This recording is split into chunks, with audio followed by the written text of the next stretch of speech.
कांग्रेस की भी नजरें रीशफल पे और टीम के रीशफल पे,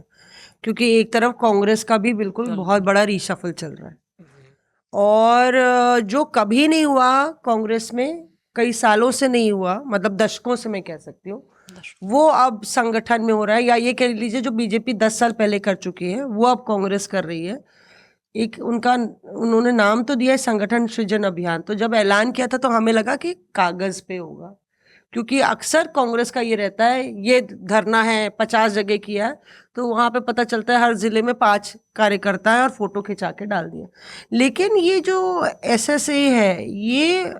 कांग्रेस को कहीं ना कहीं, जो 2024 में क्राइसिस थी कि कोई आवाज ही नहीं थी, शक्ति ऐप में बूथ लेवल वर्कर्स अपॉइंट किए गए लेकिन पता चला वो है ही नहीं और ऑनलाइन सारा अभियान था, उसको बदलने के लिए 2029 की तैयारी में कांग्रेस ने पूरे सारे स्टेट्स में ये एक कनेक्ट पोर्टल तैयार किया है और हर एक लेवल पे जैसे कि अपॉइंटमेंट्स जो हो रहे हैं वो बड़ी ही सिस्टमैटिकली वार्ड लेवल पे, ग्राम लेवल पे, उसके बाद ब्लॉक डिस्ट्रिक्ट लेवल पे लगातार ऑब्जर्वर्स सेट करे गए हर राज्य के, मतलब अलग से जो यूनिट है स्टेट यूनिट उसके अलावा वो एआईसीसी के ऑब्जर्वर्स वहां जा रहे हैं। और पहली बार जैसे आपके पन्ना प्रमुख होते हैं बीजेपी के होते हैं जैसे पन्ना प्रमुख और सब, उसी तरीके से एक इनके पास डेटाबेस तैयार कर रहे हैं ये लोग, जो कि कांग्रेस एक कार्डर बेस पार्टी नहीं है, बीजेपी कार्डर बेस पार्टी है। तो एक पूरा कांग्रेस का कार्डर तैयार किया जा रहा है विथ मिशन 2029। उसी में इस तरह के अपॉइंटमेंट्स भी हो रहे हैं, आपने देखा तमाम प्रदेश अध्यक्ष और कई अपॉइंटमेंट्स अभी हुए हैं। तो वो एक अपने आप में, और उस पर बड़ी कड़ाई से जो है कड़ाई से हैंडल किया जा रहा है। अब ये केसी वेणुगोपाल साहब ने एक लेटर जारी किया जिसमें काफ़ी उनने डंडा चलाया कि जिसने भर्तियां नहीं की हैं, और भर्तियां कहाँ पे हो रही है, ऑनलाइन हो रही है, आपको आधार कार्ड डालना है, वोटर कार्ड डालना है, मोबाइल नंबर डालना है और एआईसीसी से चेक हो रहा है कि ये वाकई में इन्होंने 20 कार्यकर्ताओं को ग्राम लेवल पे किया है कि नहीं किया है, और टीम बनाई है कि क्या आपको किया है, क्या बूथ बीएलओ बनने के लिए तैयार है, इस तरह से काउंटर चेक हो रहा है। तो जो 16 करोड़ 18 करोड़ बीजेपी की मेंबरशिप है, उसी की तर्ज पे अब 2029 की तैयारी में कांग्रेस भी ऐसे कर रही है। इसमें मैम एक चीज मैं भी ऐड करूंगा, जैसे कांग्रेस का सेवा दल हुआ करता था, अब उसको भी रिजुविनेट करने की पार्टी कोशिश कर रही है, तभी श्रीनिवासन बीवी को वहां पर लगाया गया। पर इसमें कांग्रेस में मैम अभी जो मैंने एक चीज नोट की, मैं तो उनका यूथ विंग देखता हूँ और एनएसवाई देखता हूँ, राहुल गांधी ने एक लेटर लिखा था, कांग्रेस लीडर्स को बोला था कि आप सपोर्ट करें। इन्होंने छात्रों की गूंज एक मूवमेंट चलाई थी आईवाईसी और एनएसयूआई ने, और जगह जगह प्रोटेस्ट कर रहे हैं उनके जो छात्र संगठन है और युवा संगठन है। तो उन्होंने लेटर में लिखा था कि कांग्रेस के नेता इनको सपोर्ट करें, पर अभी तक जितना मैंने कवर किया मुझे कोई कांग्रेस का बड़ा नेता ग्राउंड पर धरातल पर दिखा नहीं। तो कहीं ना कहीं पार्टी का जो इंटरनल विंग्स हैं उनको भी कोऑर्डिनेट करना पड़ेगा, क्योंकि अगर कोई बड़ा नेता, इनका कोई बड़ा एमपी जो पूर्व केंद्रीय मंत्री रहा हो या किसी स्टेट में बड़ा अध्यक्ष रहा हो, अगर वो भी आ जाए तो कहीं ना कहीं मीडिया अट्रैक्शन या लोगों का अट्रैक्शन मिलता है उस चीज को। पर छात्र करें अभी ठीक है, बट अगर आप पार्टी के इतने बड़े नेता ने लेटर शॉर्ट किया तो उसका असर दिखना चाहिए था धरातल पर, वो नहीं दिखा। ये बीजेपी तो कर रही है, कांग्रेस भी चल चुकी है, आम आदमी पार्टी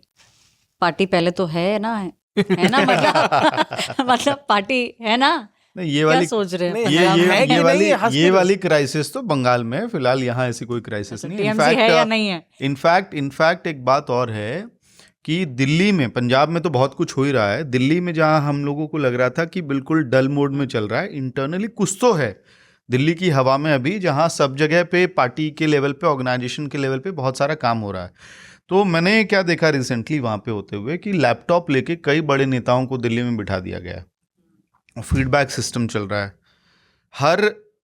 कॉन्स्टिट्यूएंसी से लोगों को बुलाया जा रहा है, फिर कॉन्स्टिट्यूएंसी में बूथ लेवल तक क्रॉस चेकिंग हो रही है, जिन लोगों के नाम पहले से ऑफिस बेरर्स के हैं उनका फीडबैक लिया जा रहा है। ये पहली बार मुझे होता हुआ दिख रहा है कि एग्जिस्टिंग जो आपके बीएलओज हैं, आपका जो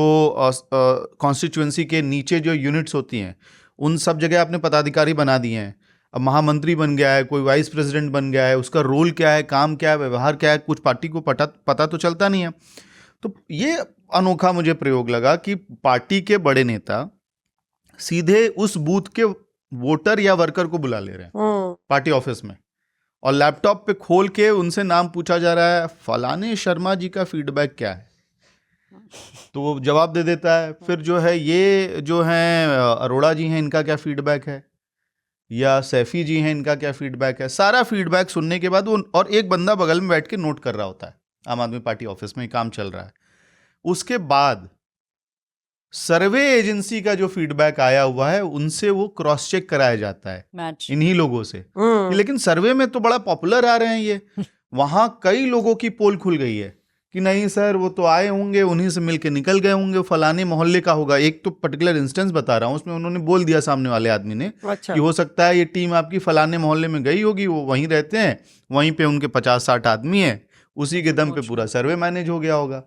तो ये अगर इस लेवल पे कुछ, तो वही कह रहा हूँ कि दिल्ली की हवा में है कि सारी पार्टियां इस वक्त रिजुवनेशन के मोड में जा रही हैं। इतनी मेहनत आम आदमी पार्टी को 25 से पहले करनी चाहिए थी, वो तो होता ही ये है। हाल ना होता। हमें सुनकर सर हिलाइए या माथा पकड़ लीजिए, लेकिन भीतर की कहानी तो हम ही बताएंगे। देख डालिए पूरा एपिसोड। Reporters of.